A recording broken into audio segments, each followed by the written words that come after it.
Bonjour à tous, on se retrouve aujourd'hui pour une nouvelle vidéo où l'on va parler du windsurf, c'est le nom anglais de la planche à voile. On va d'abord commencer par un petit historique. Donc la première planche à voile a été construite en 1964 en Pennsylvanie par Newen Darby, le petit mec là.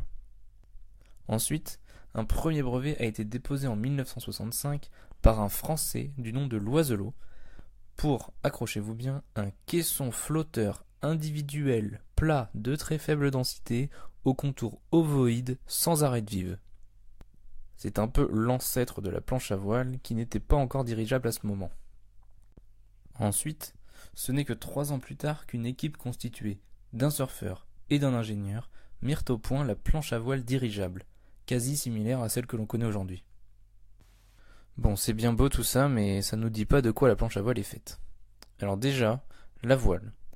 Elle est constituée d'une tétière, c'est la partie supérieure de la voile que l'on voit à l'image. D'une chute, d'un banc d'attaque, c'est la partie qui fait face au vent. De lattes, qui rigidifie la voile dans sa globalité, d'un point d'écoute et d'une bordure. Et enfin, d'un point d'amure, c'est l'endroit où elle est reliée à la planche. En parlant de planche, voyons maintenant de quoi elle est composée.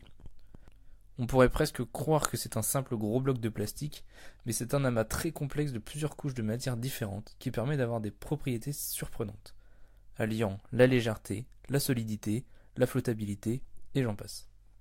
La planche donc est constituée d'une enveloppe en plastique dur qui assure la solidité du tout et d'un revêtement antidérapant à l'emplacement des pieds. Ça, c'est pour la partie extérieure. À l'intérieur, on trouve une grosse partie en mousse rigide à très faible densité. Cela permet d'avoir une masse volumique totale de la planche inférieure à celle de l'eau, ce qui permet à l'ensemble de flotter.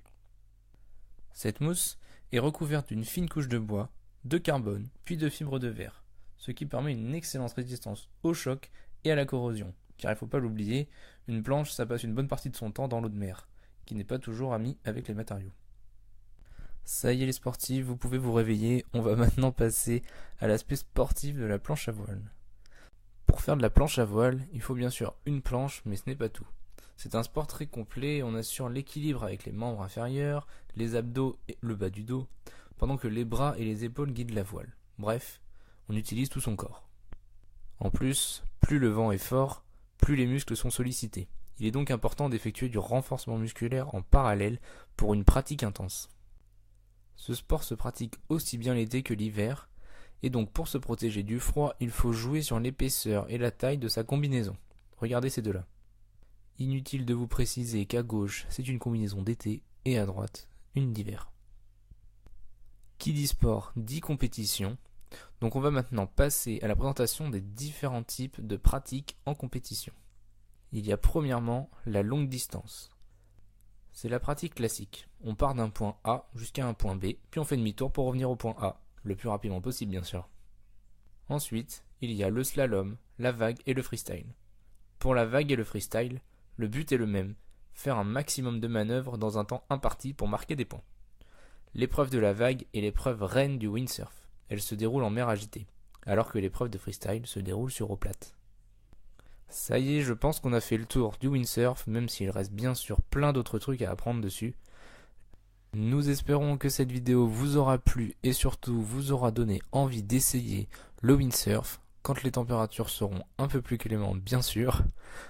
En attendant, n'oubliez pas de nous suivre sur tous nos réseaux sociaux, les voici sur cette dernière image. À bientôt!